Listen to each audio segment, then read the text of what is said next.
For the past 6 weeks, I've been testing out the Infinix Irocker Pro earbuds, and they're really good. I already did the unboxing and first impressions, and I leave the link down here. I've been using them as my daily drivers for the 6 weeks, and this is the full review.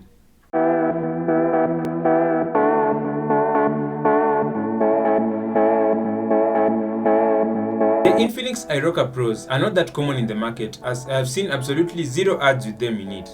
Then again, when you Google them, you'll find a couple of different types with the same name, and funny enough, they are all from Infinix. Despite this, they are still convenient, and their low price puts them amongst the best value ones that I've seen. They're not that popular, so it may be hard to find them, but once you get them and test them, you'll be satisfied. I already talked about the build quality in the previous video, so I won't dwell much on it, but they look exactly like the first original Apple AirPods. The plastic case is light and feels good on the hand. It also fits well in the pocket, and if you have a big one, but for those tight ones, there'll be a little bump that is not uncomfortable, but it's visible.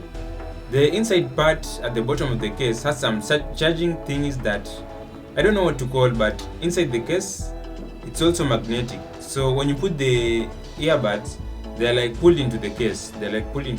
Like this. Then again, when you close, it closes with a satisfactory snap because it's also magnetic. So it's magnetic inside the case and also when you're closing it at the lid. At the bottom of the case, it has a micro USB port, and it gets accompanied with a Type A to micro USB cable. At the hinge of the case, it's sort of attractive to too much dust, so you'll have to clean it frequently.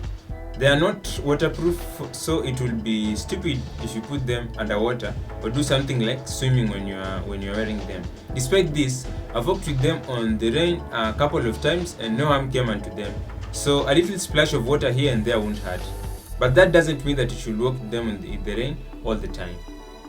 You can connect them with any device, and the pairing speeds are really fast. Immediately you open the case, they'll connect to your phone even before you take them out of the case. When you just open the case like this, they'll already connect to your phone in a few milliseconds.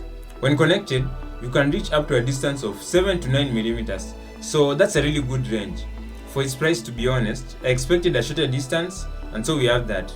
Its battery life is also nice, as I did a test where I used to fully charge the earbuds, then I exhaust them until they were empty. I did that for 5 consecutive times in 5 different days, and the results varied in between 4 hours to 4.5 hours. I did an average and found exactly 4 hours and 12 minutes. So that's the battery life that you should expect when using these earbuds. Now, when the case is fully charged, then you use the earbuds for an average of 2 to 3 hours per week without charging. It will last you in between 6 to 7 days before it starts indicating that the battery is low, a red light blinking. I talked about all that in the previous video. Moving on to the sound quality, it's clearly amazing. The sound is clean and doesn't hurt your ears or anything, and vocals come out amazing when in a song or even in a podcast. You'll feel the sound. The most outstanding feature of all is the bass, as it is deep and powerful and blends in quite well together, even with other high notes. If I were to rate the sound of these earbuds out of 10, I'd give them an 8. That's according to their price too.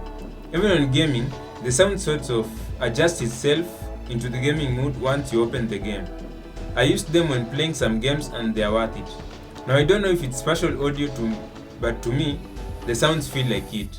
I watched some movies, and with it the sound was coming from the direction that it is on, and the experience was quite satisfying. The earbuds are really touch sensitive, as even sometimes when you want to adjust them in the ear, they will pause because you just touched them. So you can tap to pause and play the music. At the description, it said that you double tap to skip to the next song, but it doesn't work that way. Well, sometimes it works that way, but most of the time it doesn't. So it just depends on your luck. I don't know if it's a bug on this one or it's all of the earbuds. Then again, last time, I read that when you triple tap it, it will head to gaming mode. Well, that's a lie, because I've tried to do it for some time and it has never happened. However, when you enter a game, it goes into gaming mode automatically. So we have that.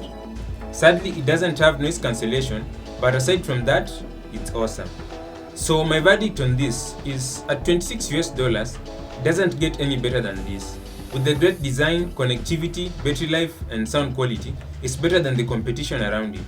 Of course, it lacks one or two good features like active noise cancellation, but still, it's not like it's $150 to $300. It's literally a fraction of that price of the likes of Samsung, Sony, and Apple AirPods. So for someone who wants to try the true wireless earbuds for the first time, get yourself this and you won't be disappointed. Anyways, that's all for today. And if you liked the video and are new here, consider subscribing to the channel for more content like this. I'm Milan and this is Fuzitech. See you next time and I hope you have a lovely day. Peace.